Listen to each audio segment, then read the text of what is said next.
ਲਾਲਾ ਕਿੱਧਰ ਟੁਰੇ ਹੋ? ਉਹ ਮਲਿਕ ਸਾਹਿਬ ਕੇ ਦੱਸਾਂ ਤੁਹਾਨੂੰ ਇੱਕ ਨਵਾਂ ਜਾਨਵਰ ਲਿਆਂਦਾ ਤੇ ਅੰਡਰ ਡਕੇ ਆ, ਇਹ ਕਾਬੂ ਨਹੀਂ ਆਉਂਦਾ ਪਿਆ। ਅਥਰਾ ਬੜਾ ਅਥਰਾ ਜਾਨਵਰ ਹੈ ਕਿ ਉਹ ਮੇਰਾ 300 ਫਾਲੋਵਰ ਹੋ ਗਏ ਤੇ ਕੁੜੀ ਆ ਗਿਆ।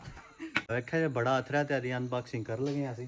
ਇਹ ਤੇ ਚੰਗਾ ਹੀ ਜ਼ਰੀਲਾ ਤੇ ਬਹੁਤ ਜ਼ਰੀਲਾ ਆ ਤੱਕੋ ਮਾਰਿਓ ਉਹਦੇ ਜੱਤ ਵੇਖੋ ਲਿਟਾਂ ਵੇ ਤੂੰ ਢੇਰ ਨੇ ਤੇ ਹਾਂ ਇਹ ਜੱਤ ਪੂਰੀ ਆਈ ਨਾ VIP ਜੱਤ ਤੇ ਸਵੇਰੇ ਦੀ ਕਟਿੰਗ ਕਰਾਣੀ ਹੈ, ਖੋਤੇ ਕੱਟਣ ਨਾਲ ਬੁਲਾਇਆ। ਉਹ ਕਹਿੰਦਾ ਮੇਰੀ ਅੱਜ ਮਸ਼ੀਨ ਦੀ ਕਰਾਰੀ ਨਵੀਂ ਹੋ ਗਏ ਨੇ 300। ਐ ਗੱਲ ਨਹੀਂ ਦੱਸਣੀ ਓਏ। ਇਹਨੂੰ ਫਾਲੋ ਨਹੀਂ ਕਰਨਾ, ਇਹਨੂੰ ਲਾਈਕ ਨਹੀਂ ਕਰਨਾ ਤੇ ਸਾਡੇ ਚੈਨਲ ਨੂੰ ਫਾਲੋ ਲਾਈਕ ਕਰਨਾ।